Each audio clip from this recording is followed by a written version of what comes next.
Sister ഇതാണ്. ഈ സിസ്റ്ററാണ് ഇപ്പോൾ ഇതിനെല്ലാം പറയുന്നത്. ഈ സിസ്റ്ററിൻ്റെ പിന്നെ മേൽനോട്ടത്തിലാണ് ഇവിടെ നടക്കുന്നത്. കണ്ടോ, ആ സിസ്റ്റർ അങ്ങ് പോകും. അതെ, കണ്ടോ, കള്ളത്തരം കാണിച്ചു കഴിഞ്ഞാൽ പിന്നെ എങ്ങനെ സത്യം ഇത് ചെയ്യാൻ? അവരുടെ മതിൽ ഉണ്ട്, ഓൾറെഡി മതിൽ കെട്ടിയിട്ടേക്കുവാണ്. ആ മതിൽ ഉണ്ടായിട്ടാണ് അവർ വീണ്ടും നമ്മുടെ വഴി, നമുക്ക് നടക്കേണ്ട വഴി അവർ തടസ്സം നിൽക്കുന്നത്.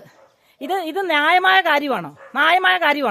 ഒരു ന്യായമായ കാര്യമല്ല. അവർ ചെയ്തേക്കുന്ന പണിയാണിത്. നമ്മൾ നടക്കേണ്ട വഴി അവർ പിന്നെ മതിൽ പൊളിച്ചിട്ട് മതിൽ അവർ കെട്ടിയെടുക്കുക. വഴി നമ്മുടെ വഴി അവൾ ദുർവിനിയോഗം ചെയ്യുക. ഇതാണ് ഈ സമൂഹത്തിലെ പിന്നെ അമ്മമാരെന്ന് പറയുന്ന കന്യാസ്ത്രീകൾ ചെയ്യുന്നത്. അവർ ചെയ്യുന്ന നല്ല പണിയാണെന്ന് തോന്നുന്നുണ്ടോ? അതാണ് ഇത് ഈ സമൂഹം ഇത് കണ്ട് ഇതിന് വേണ്ട വില നൽകണമെന്നാണ് ഞാൻ പറയുന്നത്. കാരണം വെച്ചാൽ ഇവിടെ ഒരു സ്ഥാപനം നടക്കുന്നുണ്ട്. ആ സ്ഥാപനത്തിലെ പിന്നെ വൃദ്ധരായ ആൾക്കാരെ സംരക്ഷിക്കുന്നതെന്നാണ് പറയുന്നത്. ആ വൃദ്ധരായ ആൾക്കാരെ സംരക്ഷിക്കുന്നത് മറ്റുള്ളൊരാളുടെ വഴി ദുർവിനിയോഗം ചെയ്ത് അവർ കെട്ടിയടച്ച് എടുക്കുകയാണ് ചെയ്യുന്നത്. അത് നടക്കുന്ന കാര്യമല്ല. അത് എല്ലാവരും അതറിയണം. കാരണം ഇവിടെ കുമിളിയിൽ പിന്നെ ആകാശപ്പറവെന്ന് പറയുന്ന ഇത് അട്ടപ്പള്ളത്ത് നടത്തുന്ന ഒരു സ്ഥാപനമാണ്. ആ സ്ഥാപനമാണ് ഈ പണി കാണിക്കുന്നത്. ഇത് കണ്ടോ, നേരത്തെ ഇവിടെ മതിലുണ്ടായിരുന്നു. ആ മതിൽ ഒരു പ്രാവശ്യം വന്ന് ഞങ്ങൾ തടസ്സം ചെയ്ത് അത് മാറ്റിയതാണ്. അത് കഴിഞ്ഞിട്ടാണ് അവർ വീണ്ടും ഈ വഴി ഞങ്ങളെ കൊണ്ട് കയറ്റാതെ ഇവരിപ്പം കെട്ടിയടച്ചുകൊണ്ടിരിക്കുന്നത്. ഇത് കണ്ടോ, ഇത് ആദ്യത്തെ മതിലിൻ്റെ തൂണാണ്. കണ്ടോ, ഇതാണ് ഇവർ ഇത് കണ്ടോ, അവർ അതിൽ സ്പഷ്ടമായിട്ട് കാണാം.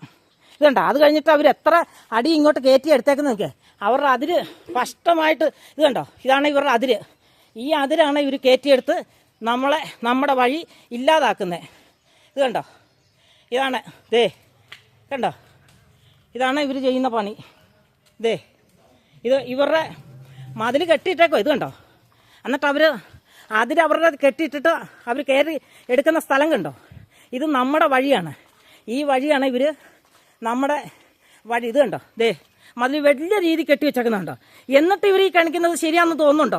ജനങ്ങളെ, നിങ്ങളിത് കണ്ടിട്ട് ഇതിനെതിരെ പ്രതികരിക്കണമെന്നാണ് ഞാൻ പറയുന്നത്. ഇത് തോന്നിവാസത്തിൻ്റെ അങ്ങേയറ്റം തോന്നിവാസമാണ്. ഇത് നിങ്ങൾ കണ്ടിട്ട് ഇതിന് എന്താണെന്ന് മറുപടി എന്നുള്ളത് നിങ്ങൾ തന്നെ തീരുമാനിക്കേ. ഇവർ കാണിക്കുന്ന ഈ തോന്നിവാസം ഇത് കണ്ടോ. ഇതാണ് അതിര് വലിയ മതിൽ വരെ കെട്ടിവെച്ചേക്കുവാണ് ഇവർ. എന്നിട്ടാണ് ഈ നമ്മുടെ വഴി ഇത്രയും കെട്ടി ഇവർ മറിച്ചെടുത്തോണ്ടിരിക്കുന്നത്. എന്നിട്ട് അവരുടെ സ്ഥലമാണ് അതെങ്ങനെ അവരുടെ അതിര് തീർത്ത് അവർ കെട്ടിയ സ്ഥലം അവരുടെ അതിരാകുന്നത് എങ്ങനെയാണിത്? ഇത് പൊളിച്ചു മാറ്റി ഇവിടെ എടുത്തോണ്ടിരിക്കുവാണ്. അതാണ് ഇവരിപ്പോൾ കാണിച്ചുകൊണ്ടിരിക്കുന്നത്. നമുക്ക് നമ്മുടെ പറമ്പിലോട്ട് കയറാൻ പറ്റിയല്ലാത്ത അവസ്ഥയിൽ അവർ കയറ്റി എടുത്തോണ്ടിരിക്കുവാണ്. നമുക്ക് വഴിയില്ലാതെ ഇരുന്നുകൊണ്ട് നമുക്ക് ഈ പറമ്പ് യൂസ് ചെയ്യാൻ പറ്റിയല്ലാത്ത അവസ്ഥയായിരുന്നു. ഇപ്പോഴും അങ്ങനത്തെ തന്നെയാണ്. ഇപ്പോൾ ഇവർ നമ്മളെ ഈ വഴിയിലോട്ട് കയറ്റാതിരിക്കാനുള്ള എല്ലാ ഇതും അവരഴിച്ചുകൊണ്ടിരിക്കുകയാണ്. ഇതിനെതിരെയാണ് ഞാൻ ഈ പ്രതികരിക്കുന്നത്. ഇത് ന്യായമായ പ്രതികരണമാണ്. ഇവർ നമ്മുടെ വഴി കെട്ടിയിടിക്കുക എന്ന് പറയുന്നത് അവർ ചെയ്യുന്ന ഏറ്റവും വലിയ ദ്രോഹമാണ്. നമ്മളെ വഴി നടത്താതിരിക്കാൻ വേണ്ടിയാണ് അവരിവിടെ ഇത്രയും ഇവരുടെ മതിൽ ഇവിടെ കെട്ടിവെച്ചിട്ടുണ്ട്. ആ മതിൽ കൂടാതെയാണ് ഇവർ ഈ വഴി എടുത്ത് ഇവർ ഈ ചെയ്യുന്നത്. അതിനെതിരെയാണ് ഞാൻ പ്രതികരിക്കുന്നത്.